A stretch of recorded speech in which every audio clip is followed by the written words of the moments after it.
Ladies and gentlemen, today we have Joey Ciani, aka Joey Dots. Joey is a Delaware business owner who transformed his life from poor kid who grew up in different trailer parks in Bear, Delaware, to a college-educated business owner. Joey graduated from Glasgow High School in 2005 and joined the Navy, did 2 years and got an honorable discharge. After leaving the Navy, Joey got an apartment with 3 roommates for the next 7 years where he worked full-time, paid his bills full-time, and went to college full-time.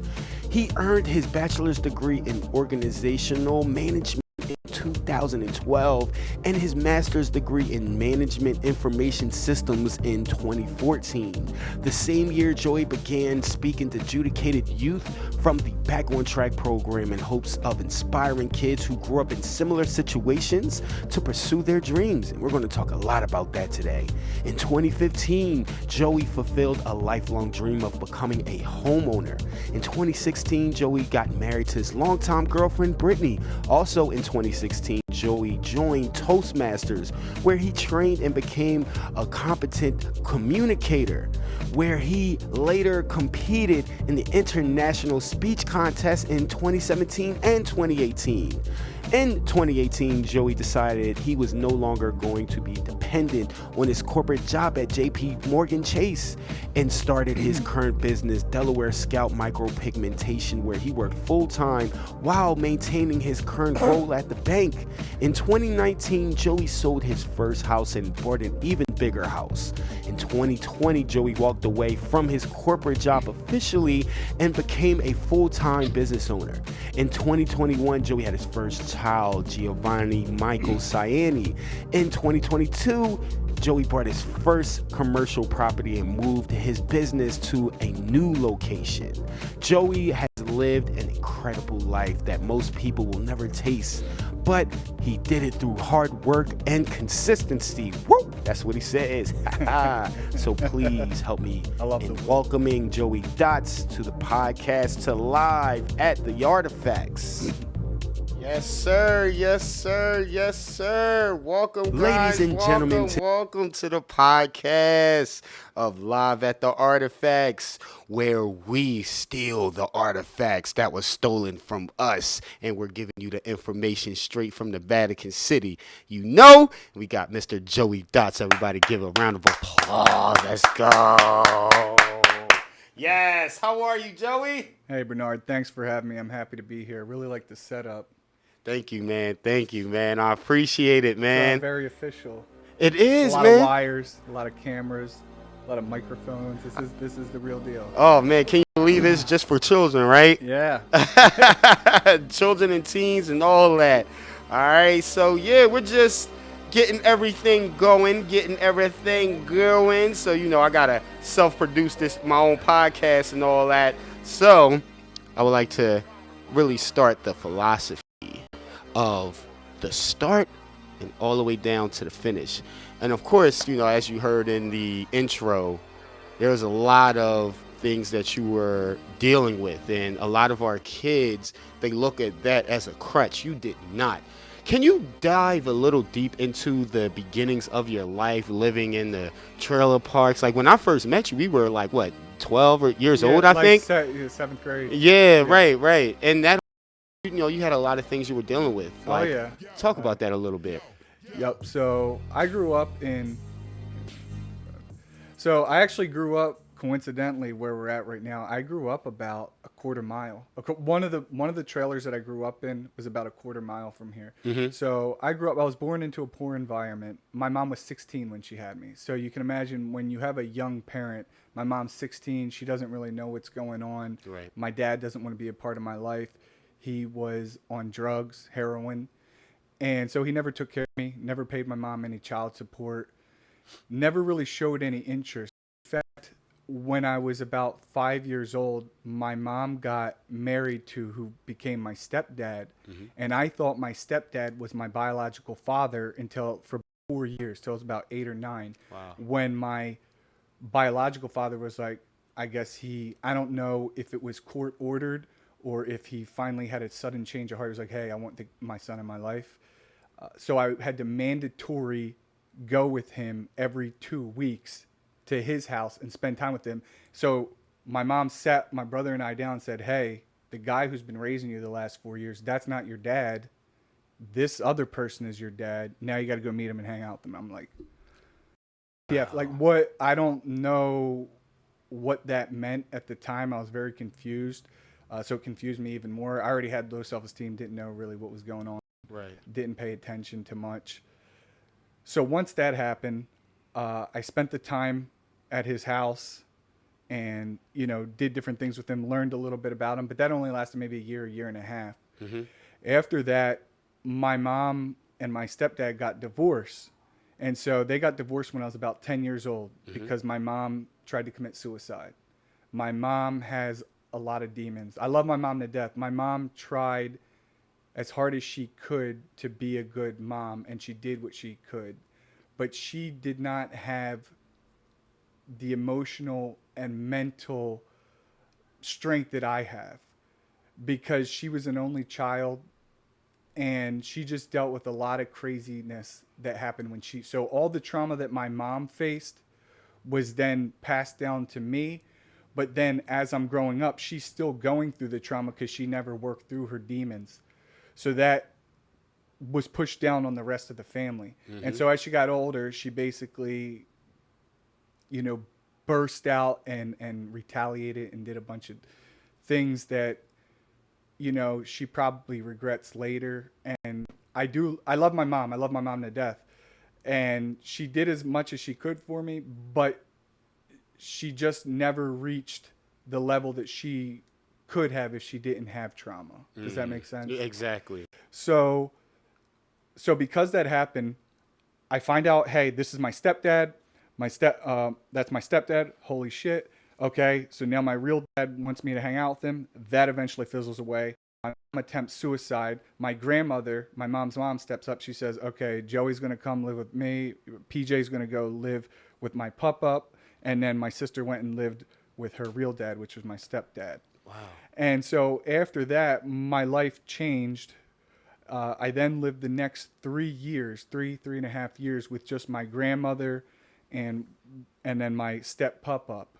In a condo. So I went from living in this trailer, this shitty trailer, to then moving into a 1-bedroom or 2-bedroom condo. But I didn't have my own room. I had to just kind of sleep on a futon, and then I had a corner where I kept all my clothes. And all while still not knowing who am I, low self-esteem, confused, like what's happening? Why doesn't my real dad want to be a part of my life? You know, why are these things happening with my mom? See, at the time, you can't tell a 10-year-old, hey, your mom has a bunch of trauma, crazy stuff happened to her when she was a kid, and that's why she's acting out right now. You're not really going to understand that. Exactly. But the whole time I'm going through this, I was like, I hated it. I hated being poor. I hated having low self-esteem. I hated being told that we can't do this, we can't do that, we can't go on vacation. Once I moved in with my grandmother, she had a different way of conducting business because I lived with her by myself without my mom for about 3.5 years. And I was like, hold up.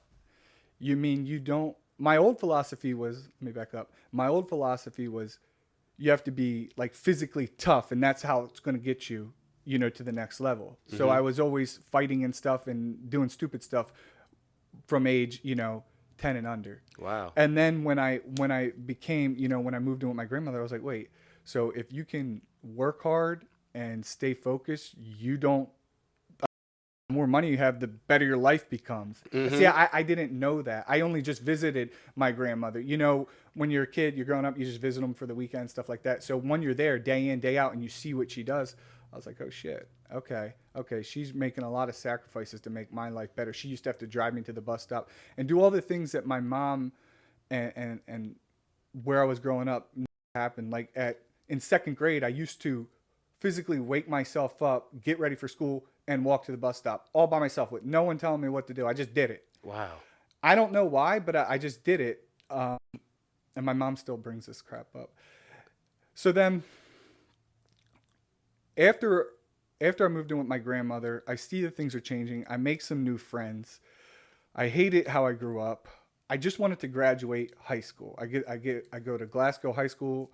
I graduated in 2005, last generation to go through without any social media. Both of Right, us. yeah. Oh, 05, we know. I'm happy about that. I feel bad for the kids who have to deal with that stuff right now. Mental issues, yeah. Yeah. And so I was like, I want to graduate high school. And there's nothing wrong with most of the people in my family, they either dropped out, got their GED, got their diploma later. There's nothing wrong with that. I just want to do it the right way. I want to walk across the stage. So I figured if I can just graduate high school, that'll be a step in the right direction, because I could easily quit. Anything you want in life, I could easily just quit and just be like the rest of everybody else, everybody who was around me, because I was surrounded by people who I didn't look up to. I was surrounded by drug addicts, Right. alcoholics, people who weren't doing much with their life. And it's easy to quit. So I was like, let me just finish high school. That wasn't so hard. I mean, it was a pain in the ass, but it wasn't that bad. And then once I graduated high school, I was like, yes, I did it. I graduated high school. Now what? Yeah. I was too poor to go to college and too immature to go to college at the same time. Right. I had no discipline growing up. I had no rules. I could stay out till 2 o'clock in the morning every day. It didn't really matter. I had almost no rules as long as I wasn't getting arrested, which I did do one time for trespassing, some bullcrap that I dealt with. But I wasn't a bad kid, but I had low self-esteem and I wanted a better life and I didn't know what to do. And we didn't have Google the way we do now. We didn't have smartphones. I just had a little flip phone. Right. I had no one to really show me because I didn't know anybody. I didn't know any better. So I was like, all right, I want to get out of here. I'm going to join the military. So I joined the Navy. So I joined the Navy, and that is what changed my life. I mean, many things changed my life, but that really changed my life because it gave me discipline. Before that, I didn't have discipline. I wrestled in high school and I played football and stuff like that. But going to the Navy, going through boot camp, doing all these different trainings really gave me the discipline. But when I was in there, I realized I want to get a college degree. That I'm not going to be a career sailor. And so I was fortunate enough to be able to get out of the military early because I was on an aircraft carrier. I was on JFK CV-67, the last non-nuclear aircraft carrier. So we had 5,000 men and women. They were like, we're going all nuke carriers. So we're getting rid of this steam propulsion ship. So we got to send 5,000 men and women somewhere. So they gave me the option to basically I could get out with an honorable discharge, and I kept most of my benefits. So I was like, sold. I'll take it. So then I came back to Delaware, and I was like, I can't move back into that shitty trailer with my mom and my brother. Me and my brother were always fighting. You know how it is. Right. You fight with your siblings, your loved ones, your friends. I was like, I can't go backwards. So I couldn't afford an apartment by myself. I got a job as a security, making like $11 an hour or something like that. And I couldn't afford it by myself. So then I was like, I can get roommates. So then I could afford $900 a month. So 300 each, right? So then I got 2 other roommates. So from then on, from end of 2007 to 2014, I worked full time, went to college full time, paid my bills full time while fighting my demons and figuring out who I am. Because that's really what the question is. Is who am I? Where do I want to be? And I knew that I didn't want to live the rest of my life the way I saw my mom and other people around me live. I hated it. And a lot of people say, I hate my life. I hate my life. I really hated it, and I refused to lower my standards. I absolutely refused to lower my standards and grow up and put my future child in the same situation that I grew up in. Right. I did not want that to happen. I wanted to make my life better because I knew that I eventually wanted to be a father. I wanted to be the father that I never had. Right. So in order to be the father that I never had, I needed to provide financially, physically, emotionally, spiritually, all that. So I tried to set myself up for the best possible opportunity to have a kid, because having a kid is still going to be chaotic, still going to be confused. But if I put myself in a situation where, hey, I have a house, I have a career, I have money coming in, I'm secure, I have insurance, I have a stable environment, then I think it's better than just being brought into chaos. Nothing, you don't have anything, everything's disorganized. So that was my main focus. So eventually I did like you read, I bought my house. I bought my house, started working for JP Morgan. I then bought my house. Then I sold my house. I started my business, and I was working my business full time for 2 years until eventually during COVID, I was able to walk away from my business and now I'm just a business owner. Exactly. Yeah. What's talking about the corporate life? Not to say that it's for some people and it isn't for some people, but what's some of the things that you think that kids that are growing up, just getting out of college, probably don't realize once they do get into corporate? What's some of the things that you can tell them about some of the politics that they may face, and maybe what's some of the benefits of owning your own business? Great question. Yeah, so any job you get in the corporate world or even in just a regular job, you're going to have to kiss some ass. There's going to be a little Exactly. ass kissing. And there's nothing wrong with that. Some people ass kissing. Sometimes it's just being respectful. I think there's two different things. But you're going to have to play the game. You're going to have to play nice. You're going to have to be a team player. You're going to have to be an individual contributor at the same time. You're going to have to pull your weight. They're going to watch you. But sometimes it's not about what you know, it's who you know. So there's, in regards to corporate politics, sometimes somebody will get hired over you who they already visualized, but they had to go through the motion of pretending like they're going to hire somebody. I'll give you an example. Before I started my business, I applied for like 5 different roles in JPMC. And I had like 16 interviews in like a couple of months. And out of those 16 interviews, some of the times I thought I nailed it. I was like, I'm better. I'm qualified. I can do this job. I have the experience. Why am I not getting hired? And it turns out more than likely they already had somebody picked out, but they have to go through the questions. We got to interview 10, 15 people. Even though we know it's going to be Mr. Max over here, we got to interview all these other people just to show that we're trying. We know we're going to hire him, but we're going to go through the motions anyway. We're going to interview everybody, waste their time, because we're going to hire this guy anyway. Because it's just to show justification that, hey, we followed the rules, we interviewed people, but this guy's the best fit. Right. So Exactly. there's a lot of that happens, and I understand why they do that, because if this person was a contractor, let's say you get hired into a big bank and you're a contractor and they want to hire on, and then a new role opens up. Well, the guy who's a contractor who already knows the job but doesn't actually work for the company, he's going to be the best fit, because he's already been doing the job. He just doesn't officially work for the bank. So why not just bring him on? Sometimes that does happen. Sometimes you got to play the hiring game. The hiring game, yeah. So going into your own business, what's some of the things that you saw that you've gained from leaving? Because that's a scary thing to do, by leaving a job that has benefits and care about so much. What's the benefits that you've seen from having your own business, from leaving the corporate life? Yeah, that's a great point. Leaving corporate America is very risky, and I don't recommend that to everybody. I had a strategic plan that I executed. I wouldn't say just go quit your job and go follow your dreams. You should follow your dreams.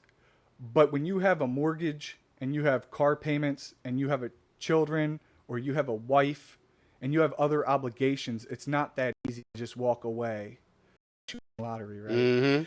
So it was very risky. And I talked to my wife. This is really what happened. My wife, we basically said, I want to have a kid. I'm getting older. I want to have a kid.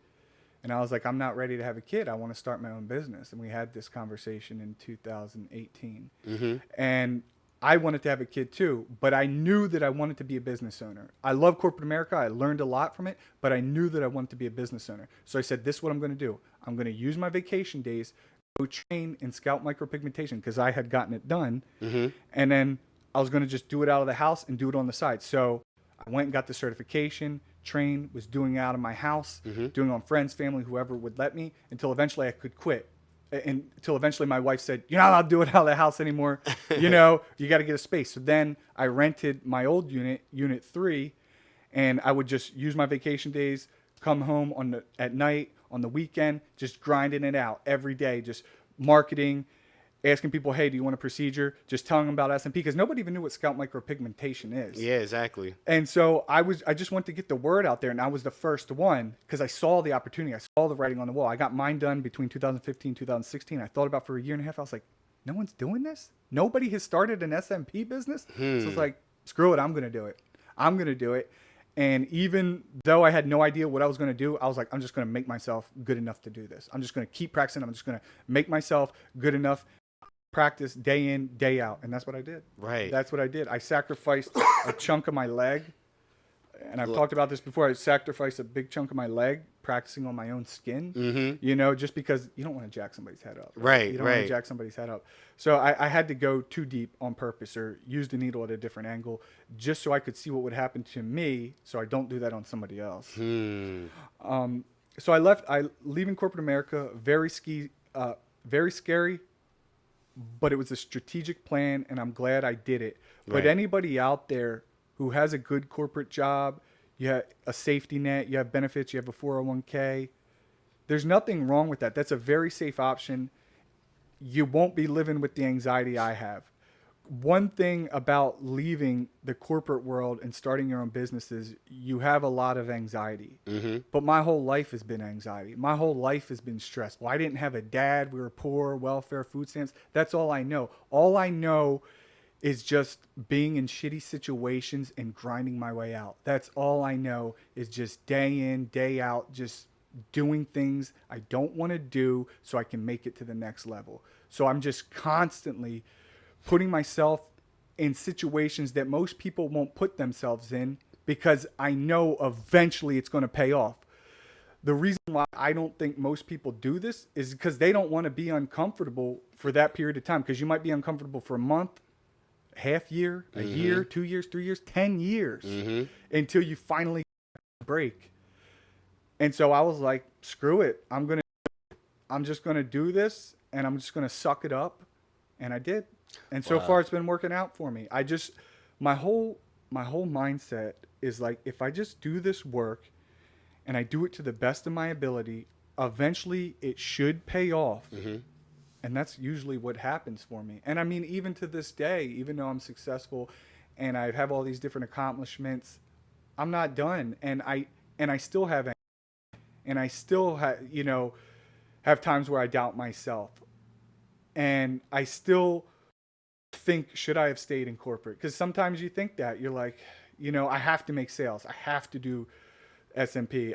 If I wanted to go on vacation, it has to be planned out more than, hey, I'm going to use my week of vacation and I'm going to go here. Exactly. So you do have constant anxiety. So any kid out there who's thinking about starting your own business, my recommendation is start the business at a young age before you have a lot of responsibility, and just keep grinding that out. And if you are in the corporate world and you just hate your current job, you got to do your side hustle at night. You're going to lose sleep, but it will be worth it. You got to stay focused and persistent. Don't take no for an answer, and just keep pushing yourself, because it will be uncomfortable and you will want to quit. But if you just stick with it, you just have to outlast the competition, because there's other people out here that want to take your head off. They're coming. I know that the SMP industry is growing. They're coming for me. I know they're coming for me. They want to steal my bald people. There are people out there, they want to steal my bald people whose lives I want to change. And I know they're coming for me. And I'm waiting. I'm waiting for you. Waiting. Come see me. Yeah, we're talking now. I want to help as many people as possible. That's why I got into scalp micropigmentation. I want to change lives. I know what it feels like. I welcome competition, but understand that with competition, that means there's going to be a bigger audience, because a lot of people don't even know what SMP is. Exactly. They're like, what is scalp micropigmentation? I look at it as like, here's Walgreens on one side of Route 40, and then on the other side you have Eckerd's. Yeah. Or CVS. CVS. Yeah. They're on the other side. You're just going to have to pick. Yeah. You're just going to have to pick. And in the beginning, the prices are going to be a lot cheaper for SMP when a person is new, right? And that's what you're going to have to do. So any future SMP artist or anybody out there starting a business, you got to do things for free, start at low prices, and then as you get more skill, more demand, and build up your portfolio. Then you raise your prices, and then you can start turning people down and doing other things. Yeah, a lot of kids forget about leveraging. They think that as soon as they get a camera or they get any equipment, say for scout micropigmentation, you think it just comes, or hey, if I get this, I'm going to make so much money. That's not always the case. We had somebody that does voiceover work, and they're showing them jobs for $1,500, not knowing that they had to do plenty of free work before. Oh yeah, that sounds like a very competitive space, voiceover. Oh yeah, oh it is, it is. But the people who are good at it's pretty amazing. Right, exactly. Cool. Well, even going back to your point with, there's going to be a lot more competition, but the reason why I don't think they're going to catch up to you is because you're not stopping. They're starting here, and they're starting here, you're starting here, and the race is just going to keep going. It's going to keep going. And how are they going to catch up to you if you're being so passionate about what you're doing? You're like a little deeper, more than I see any else, especially because of the education. Can you talk about the education of how you're educating more people to do this? Yeah, great question. So the you mean in regards to SMP, the training? Yes. Yeah. So my next training is going to be November 1st through 3rd. So anybody out there who wants to try scalp micropigmentation, I do have a training coming up. I'm in my new studio, so I've been building my new office. It is coming up November 1st through 3rd. It's $3,995, $500 deposit. Then when you come in for day one, you pay the remaining balance. Mm-hmm. I know that sounds like a lot of money, but I've spent over 10 grand in training, right? Which is more than colleges, because the average cost of a procedure is $2,500. So you'll make the money back. Also, the training is a tax write-off. Write that down. Write that down. Write that down. It's a tax write-off. So there are benefits to it.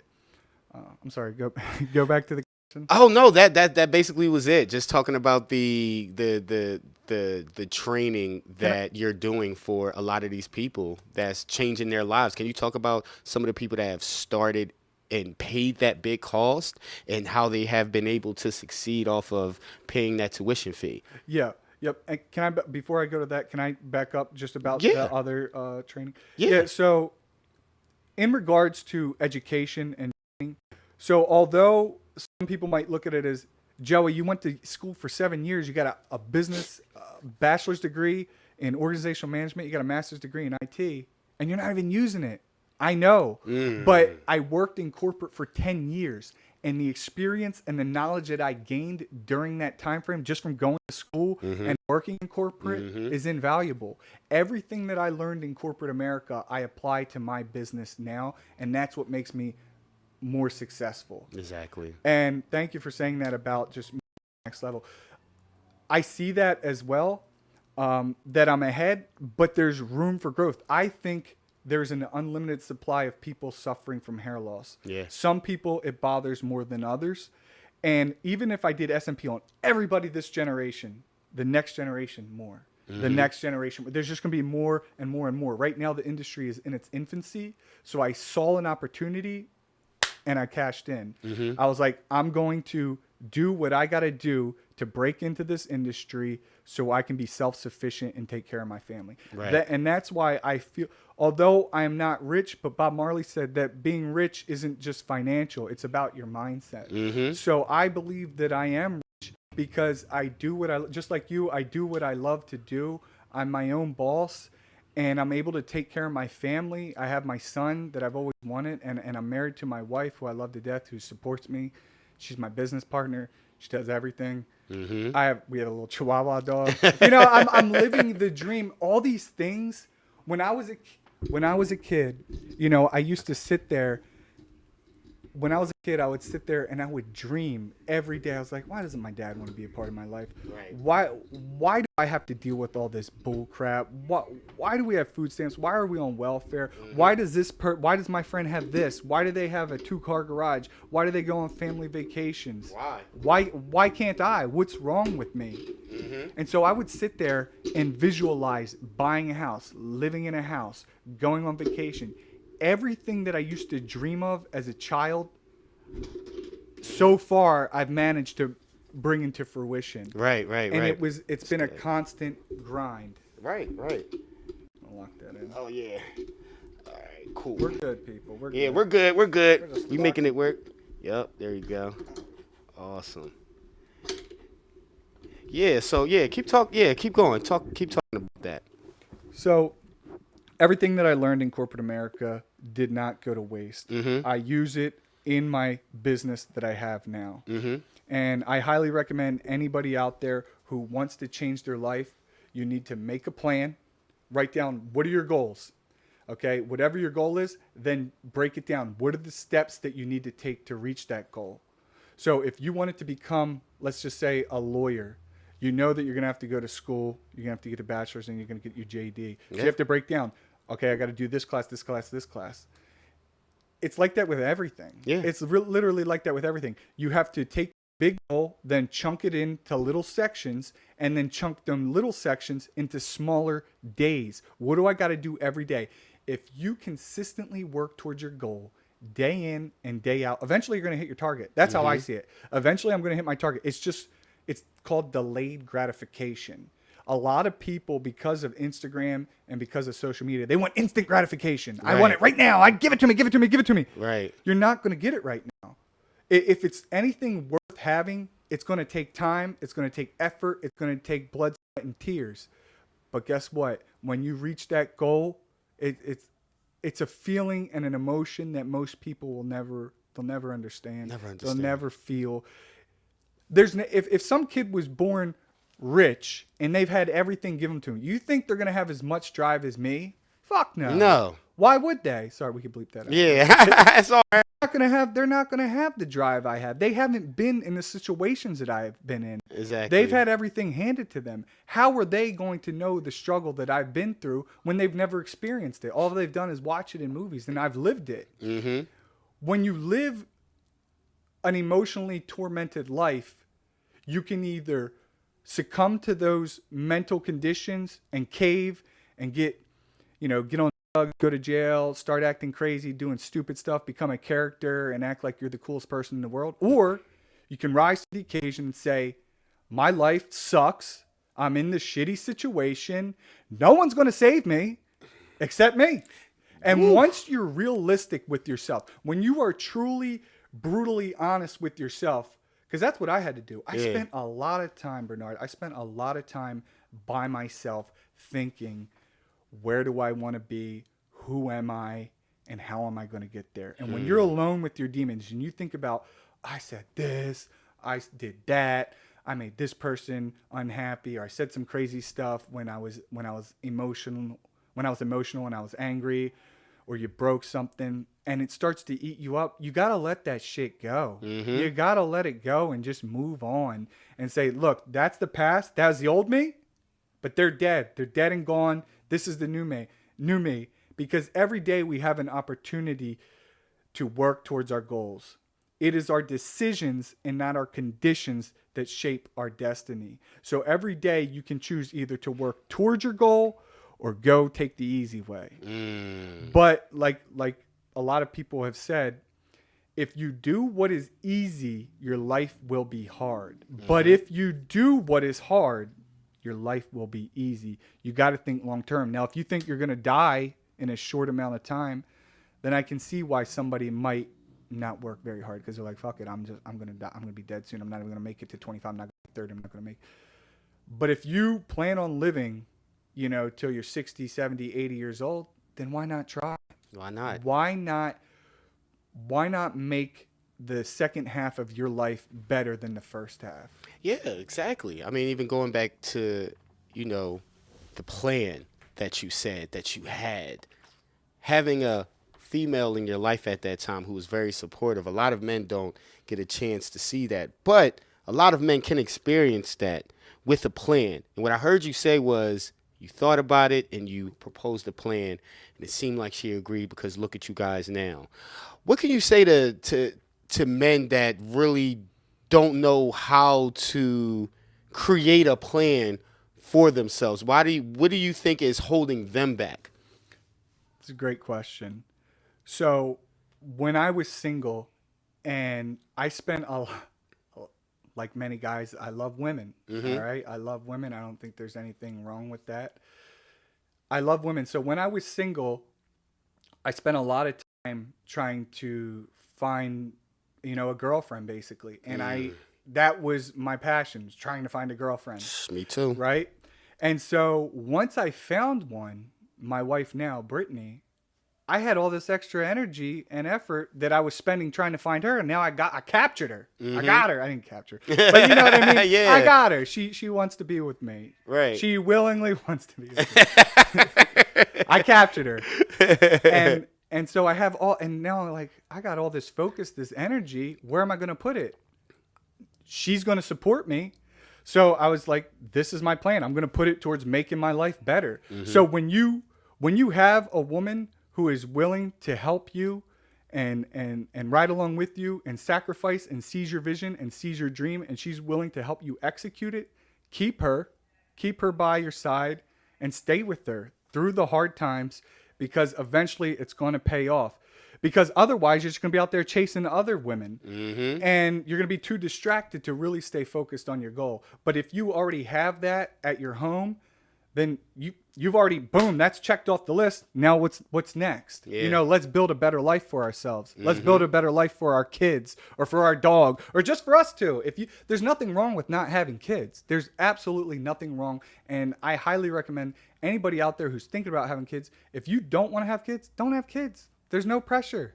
But if you want to have kids, try to set up your life so it will be a better experience than how you grew up. Exactly. So going back to one of your other points of you just being a good observationalist, as I would call you, you looked at life, you looked at your parents, and you always remember your thoughts from 10 years old, 12 years old, 14, 15, things of that nature, right? So if we're going to go back to what's being taught in these schools, a lot of kids don't know the value of doing what you love. They're going for the title. They're going for the amount of money. Even in corporate America, they'll tell you, hey, don't go for this job if it's for the money because you'll be miserable. Do you think that public schools in general, are teaching the value of doing what you love more than the title aspect, or just, getting just a job that has a fancy title? Do you think you learn that as far as like doing what you love? It's a tough question. Because you did, because it seemed like you had to learn that on your own. You're right. So you can go to a public school and make it out and become successful. That's the short answer, right? You can go to public school, get your education, and become successful.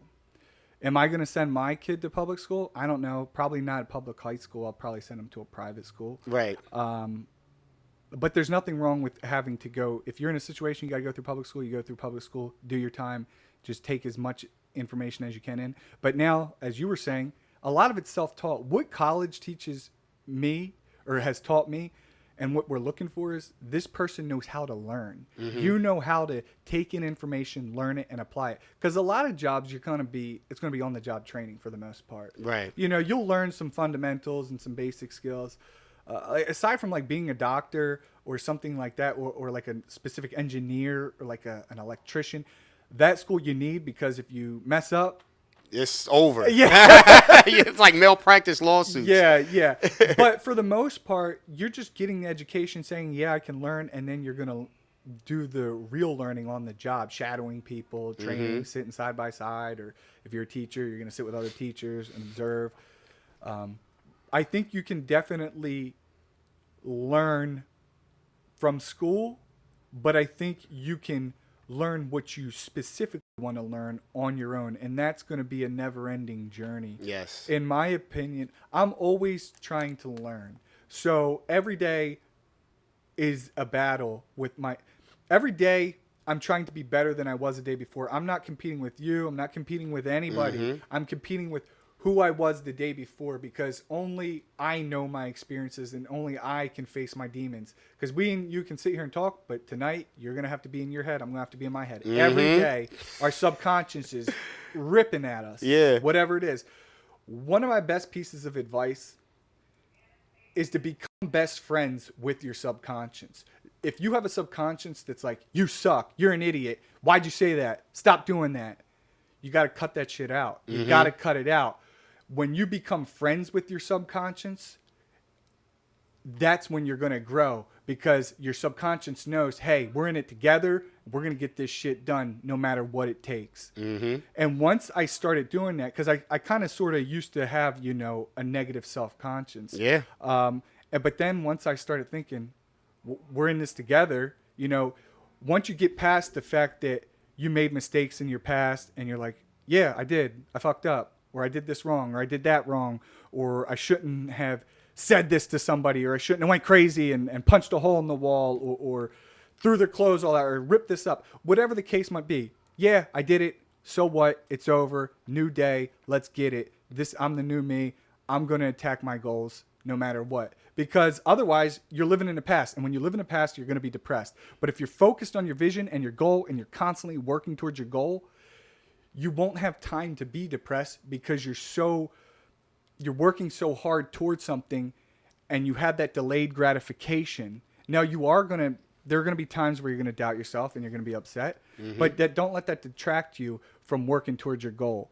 You know, I used to use this analogy where, let's say somebody has a job at Buffalo Wild Wings. All right. You have a job at Buffalo Wild Wings, and you're 18 years old. And then there's two people, person A and person B. They both work at Buffalo Wild Wings. They're both making $10 an hour. Eventually, person B is going to school while working at Buffalo Wild Wings. And they're going to school to pursue their dream, to get their education. And person A gets a raise. Now they're making $15 an hour. But they were thinking about going to school, but they're like, I can't. Now I'm a manager. Person B is still making $10 an hour. Maybe they bump up, they make 11, but they're working there the same 4 years. But the one who's making $15 an hour, now they're the manager. They're making $25 an hour. This person's still making 11. But guess what? After 4 or 5 years, when this person graduates, they're going to jump up, while this person's still making that same amount. So you just have to focus on the long-term success. How's your life going to be 5 years from now, 10 years from now, 15, 20 years? If you can see that, you have to know it's hard to see when you're a kid.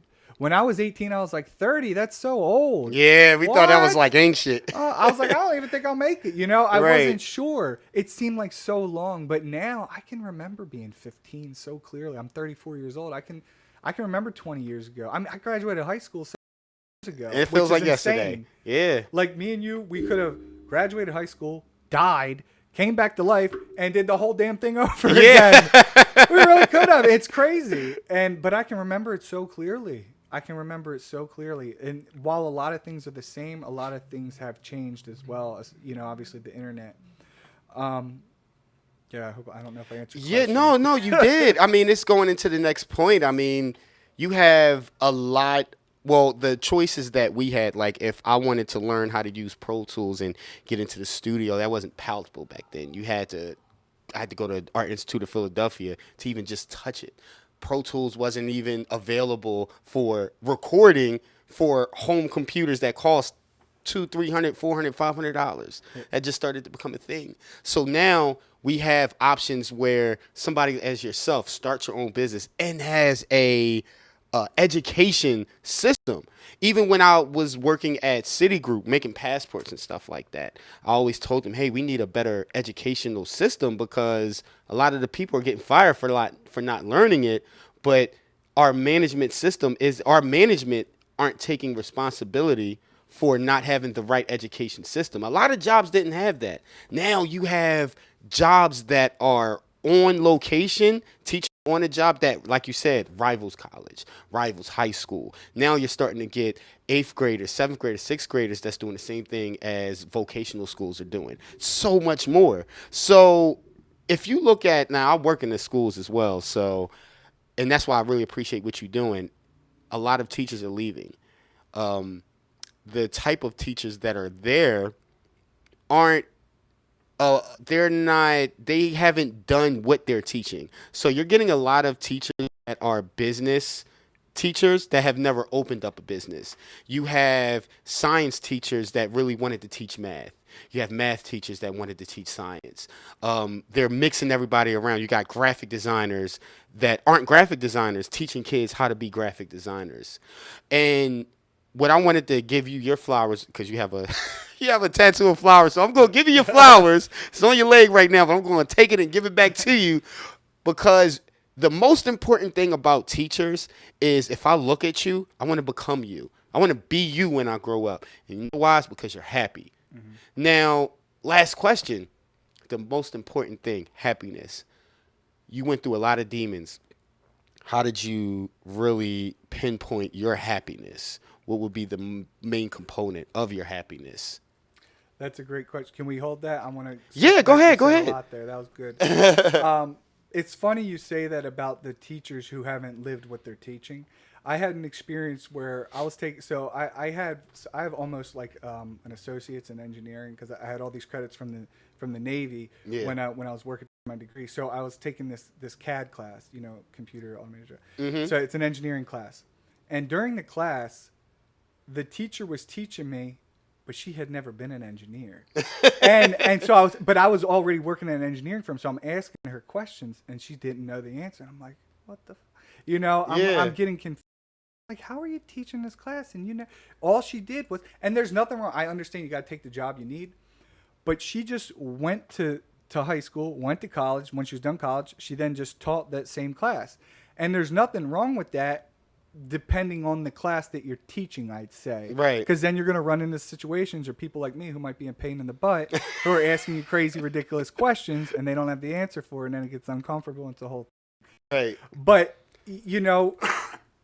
I think that the teachers who have actually lived what they're teaching definitely have the experience. They're more effective teachers, for sure. And this is more about adult learning. Kids learning is different. Right. It's a whole different ball game.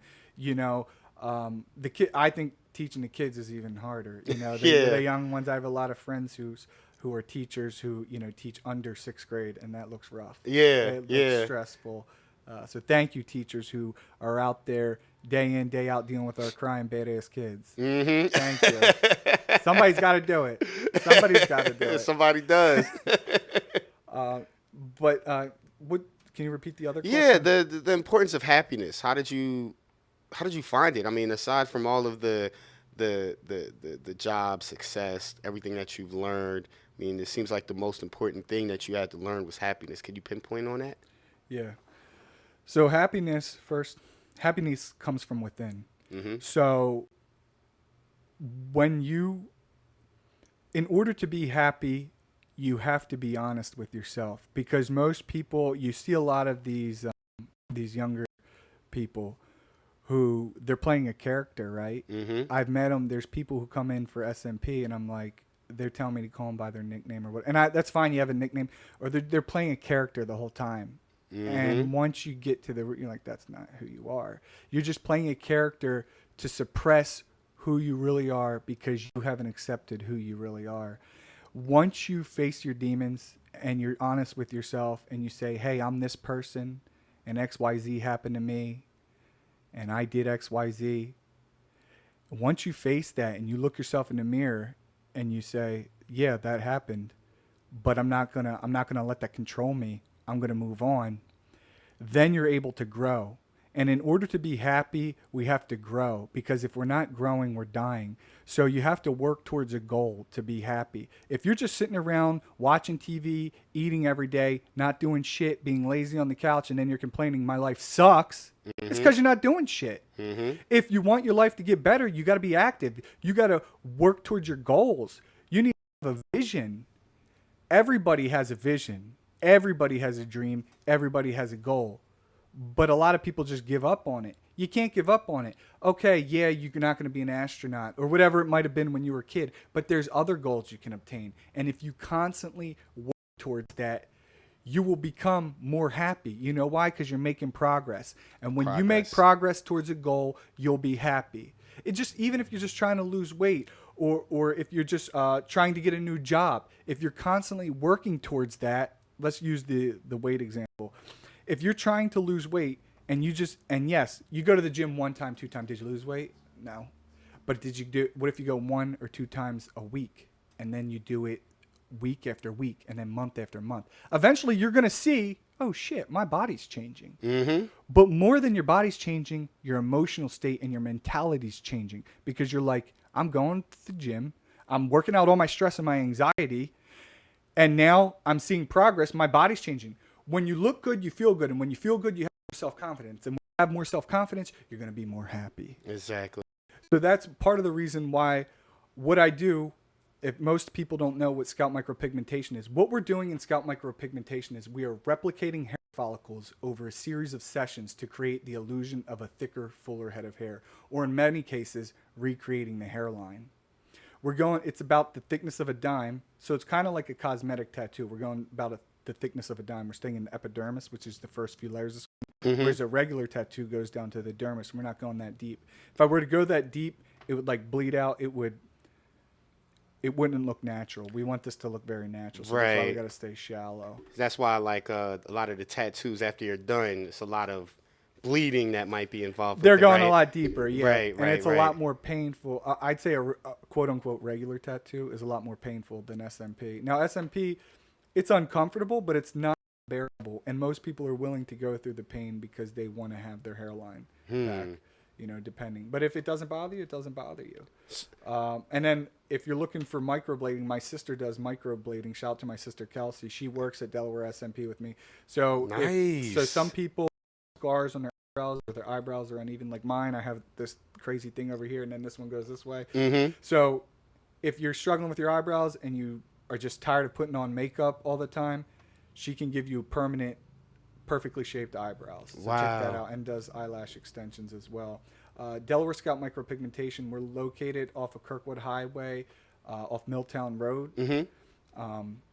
It's by appointment only. We do free consultations, so anybody out there struggling with hair loss, give me a call. Check out my Instagram, Delaware_SMP, or Joey Dots on Instagram. We also have our YouTube channel. I try to make some, you've seen some of the unique videos. I have. I had to get creative to make those videos. And who'd you hire? I have a videographer. Yes. Yes. I have a videographer and they help me bring my to life. Yes. And it's very important. Now, in the beginning, I couldn't do that, but once you're making a little bit of money and you're ready to do more marketing, it's very helpful, to have someone like you who knows how to do all this stuff, this graphic design, the audio, video, all that stuff. Because I would never sleep. I wouldn't be able to get anything else done if I'm also doing the video work, and I'm also doing the SMP, and I'm also making the phone calls and the market. There's a lot of behind the scenes stuff that happens when you start your own business that a lot of people don't see. But it's worth it. But also, like we talked about, if you have a nice job, stay at your job, work your way up, or do a side hustle until you eventually can leave. You provided so much opportunity, even like talking about the digital production aspect.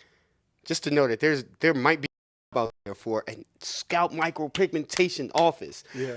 Talk about how, last thing, how did this new venture of marketing with, your new videography team, how has this helped you versus, other people that hasn't gotten this chance yet? It's a game changer. It's a game changer. For the first 2 years, you never saw my face in any of the posts because honestly, I had to market in secret because I was afraid my coworkers would see it. Because remember, this is my side hustle. Right. I wasn't telling anybody in my corporate job that I had this side hustle that I was taking very serious. So, and then eventually I had these different ideas on how can I create, videos. So on Instagram, people want to see what's the person look like before, what do they look like after. But because of these false advertisement with fitness models saying, hey, I'm overweight here, and then I'm drinking this magic pill and this milkshake, and then 6 months later I'm ripped, and you're looking like Ronnie Coleman or Jay Cutler or Phil Heath. It's just unrealistic. Got a super jacked dude.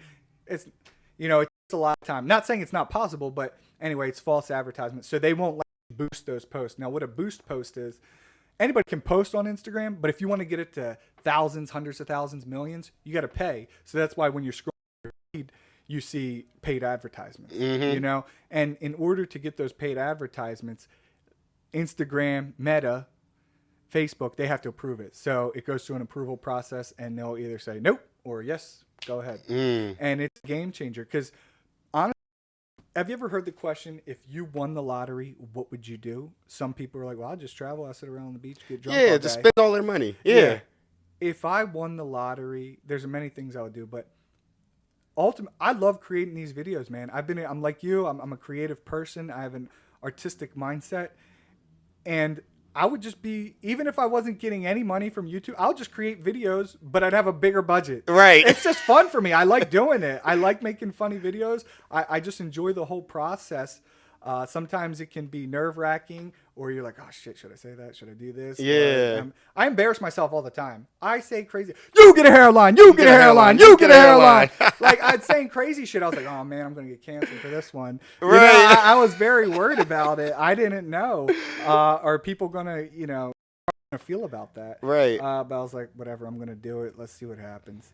And so you got to take some risks. But I did it with good intentions, with a good heart. I don't ever want to hurt anybody. I don't want to hurt anybody's feelings. I just want to let people know you don't have to suffer in silence with hair loss, that I have a solution for you. Delaware SMP, we can change your life.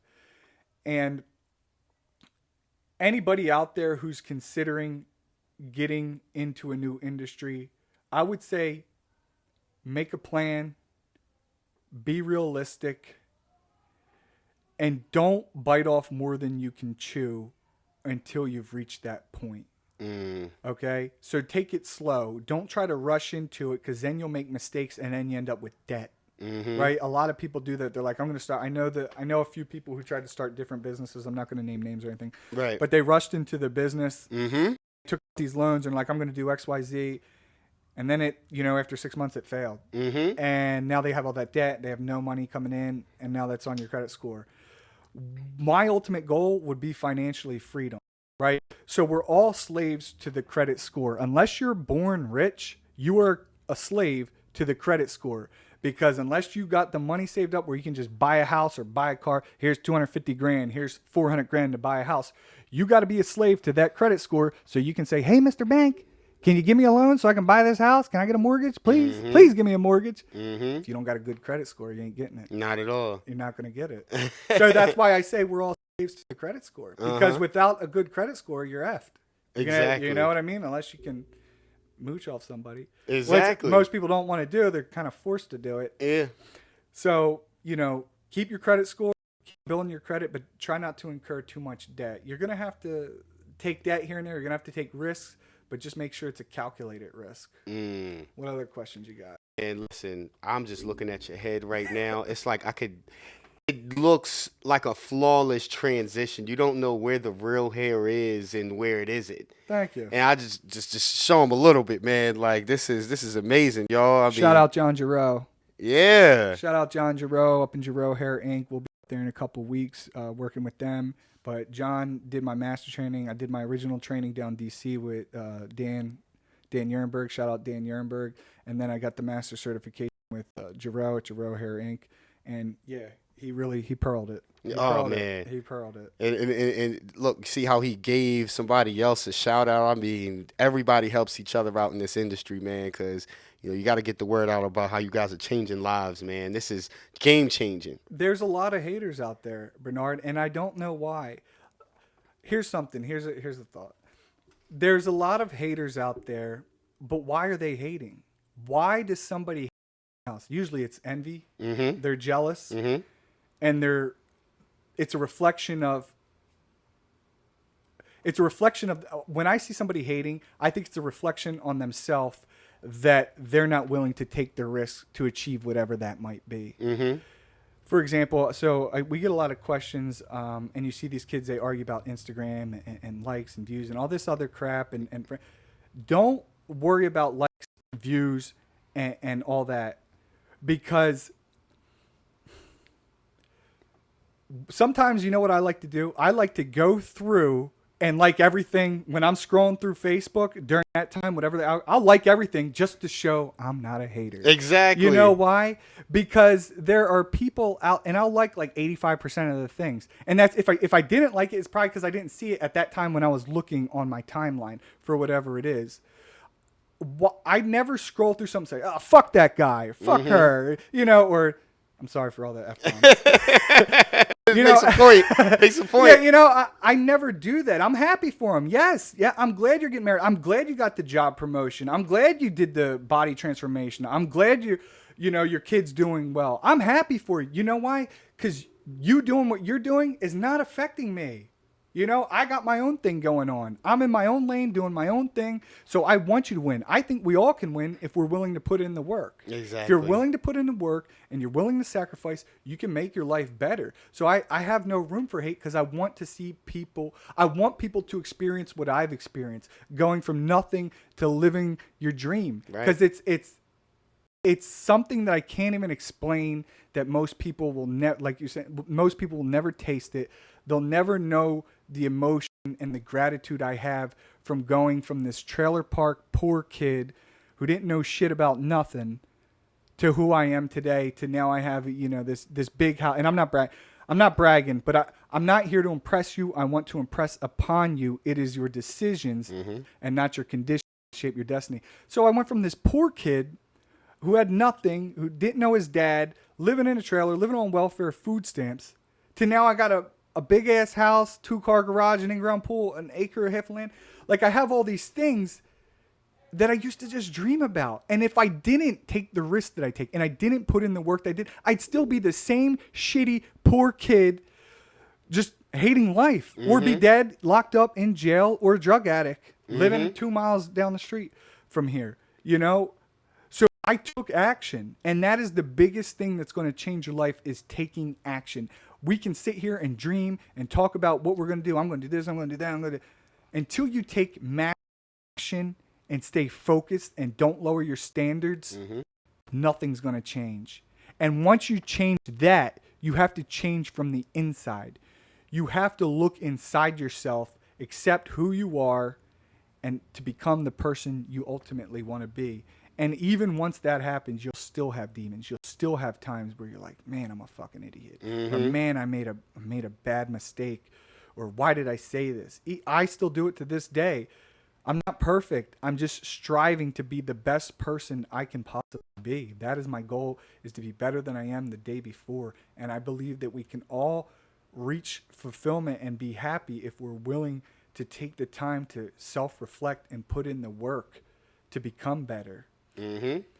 One more side note. Do we have time? Yo, please. You were talking about jobs. I believe that any kids out there listening, or anybody, get into coding, computer programming. Yes. Because AI's coming. All right? Artificial intelligence is coming, and it's going to keep taking over more and more jobs. So unless you know how to code the AI, you're probably going to be left behind. Yeah, But exactly. those coders are still going to have jobs, because someone has to take care of the AI. Someone has to watch it.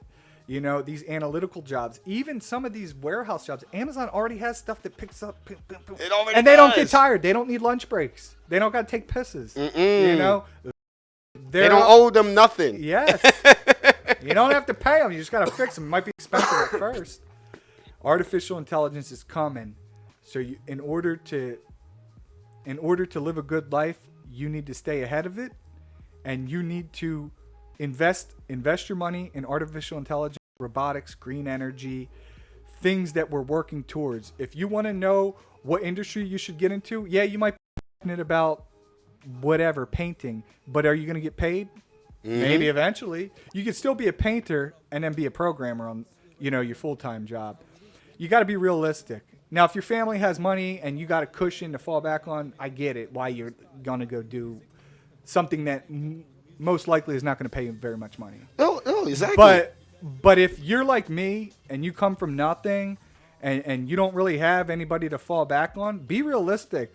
Yeah, it's going to be hard to get that degree or gain that experience. And a lot of jobs, to be honest, you don't even have to have the degree. If you know how to code, if you know how to write code or program or whatever, they'll hire you. They're looking, because we're constantly hiring people from overseas. But the U.S., we don't have enough people in IT. Yeah, they just don't know about tech in general. I mean, even me, like these 2 cameras here, I used to have to hire people to be my cameraman for these live production shoots. Now, look, I could zoom in. Yeah. without somebody being there. I can self-produce a podcast without anybody being here. So you're absolutely right. It's coming. It's here. The robots are coming. They're here. We're in its infancy. It's 2022. Today is September 28th, 2022. The robots are coming, people. The robots, the AI is coming. You got to stay focused. Look at the future. The future is virtual reality, augmented reality, robotics, artificial intelligence, green energy. Invest your money. Invest in crypto. Yeah, crypto's down right now. Let it keep going down, then buy. Buy the dip. Yeah. Also, thank you for having me, Bernard. I also want to say, I mean, this guy, we were talking before, I mean, he turned down an almost six-figure job so he can have the freedom that he does here. He gets to use amazing state-of-the-art equipment. He has freedom. He's doing what he loves, and that's what true happiness is. You know, he has opportunities to go work somewhere that's going to pay a lot more money, but guess what? He's living his dream right now, you know? And he knows eventually it's going to pay off. He's going to make even more money. Exactly. But right now he has the freedom to do what he wants, be creative, use the technology to create cool art, and then eventually he's just going to go to the next level and the next level. Next level. Sometimes you just got to make sacrifices. That is it. Right now, so that your future self will thank you. Be like, hey, thanks for doing that. 'Cause now we're not stuck doing that same bullshit. Yeah, I mean, at this point, I'm lucky that I didn't have to be like some of these influencers that had to quit their job and not make any money to be able to make some money off of the post that they do now. Like DC Young Fly or, you know, anybody from Wild 'N Out. A lot of those guys had to quit their job. Luckily, we didn't have to do that. We just, you know, moved to the next step. I mean, sacrifice is not always like the worst thing in the world. You know, we're blessed. You know, everybody doesn't have, somebody is living worse than you right now. If you're in America, we're living better. If you're living in America, we got it better than most of the world. Yeah. We really do. Even in the shittiest environment, it's better than a lot of these third world countries. So it's like you almost feel guilty for not trying. Yeah, you know exactly. what I mean? It's like, damn, I could be living in some shitty country, and not to say the country shitty, but some shitty environment in a poor country that has absolutely nothing to do with the child who was born there. They didn't do it. They just happened to be. I could have been born there. You could have been born there. They could have been born. It's not my fault I was born in America and where I was. I'm just taking advantage of the opportunities that I had. Exactly. It's all about the people who can see it. I've known people that moved to Poland and was able to succeed better than the people that lived in Poland. Nice. It's cold. It's cold. But they think they're up here just like some Americans think there's not a lot of opportunity here. Like, oh, I can only work at Wings to Go, Wingstop, or, you know, Amazon. Yeah. Meanwhile, there's Delaware SMP artists right here. Yep. That's training other people. Yep. Hey, I welcome the competition, and honestly, it would be a partnership. I've trained people. A lot of people come from out. Like I trained a guy up in Atlantic City. People come from different parts, because then they can start it further out, you know, further away. And honestly, I know eventually there's a guy I trained who set up a shop like 2 miles from me, to be honest. And he's cool. I'm cool with him. I even gave him a couple people. Right. I was like, I don't want to do this guy. He doesn't have enough money, but I want him to get SMP because my prices were too high. I said, my guy that I trained will do it for you. And he hooked it up. He did a good job. Yeah. Because that's the type of person I am. I want to see my students succeed. I want to see them grow. I want to see them do well. Yeah, see, that's the thing right there. Like, sometimes you're going to have somebody in the same industry. Like, sometimes I've just given away a homecoming gig to one of my friends, Jay Jetson. Like, just like you said, you've given away certain people. I'm sure he's going to look out for you down the road, you know? Yeah, yep. And he has different skill sets that I don't have, you know? And that's important. And the person that I had, my videographer, shout out to Kier, and shout out to my former videographer, Christian, you know, they have skills that I don't have. And that's kind of who you want to hire, right? Because if I just can't focus my time on that sort of thing, it's important. But somebody who has that expertise, that's going to bring it to the table. Exactly. You know? So you can't let your ego get in the way when you're doing business. When you have business opportunities, you can't let your ego get in the way because it's going to stop you. Your ego, while it might be good and help you get to the next level, it can also be detrimental if you think you're too cool or too good to be a partner or even to like somebody's post on Instagram. Oh yeah, he trained me, but F that guy. He's a piece of crap. You know, I'm too cool for that. My ego's too big. I'm not doing it. Right. Wow. Damn, you're cool. Like, who cares?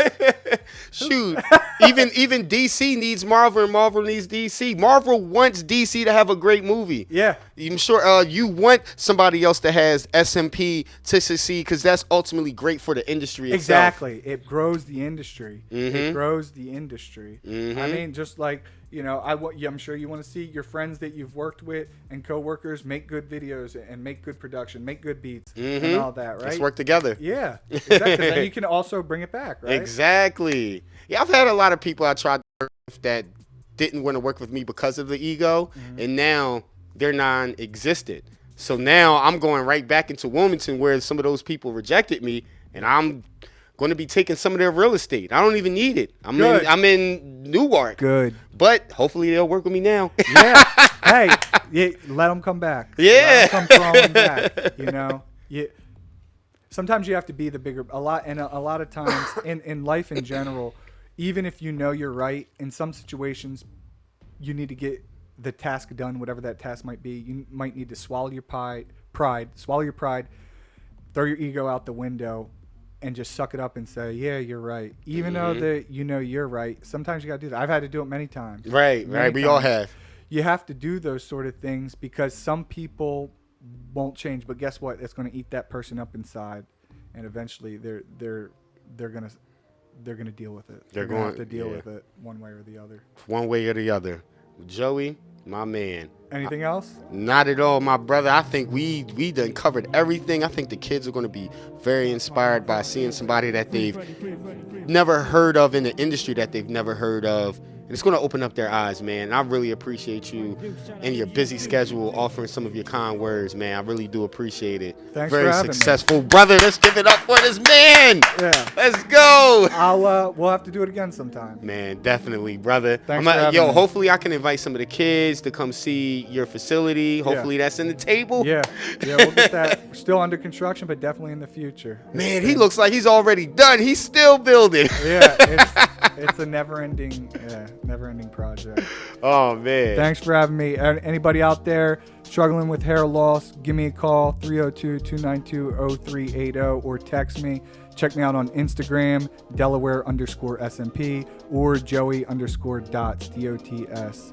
Check out our YouTube channel, Facebook, like it, check out the videos. And if you're good in the hair game, well, recommend it to a friend. Thank you. Yes, sir. Thanks, man. Appreciate you, brother. We out, man. See you later.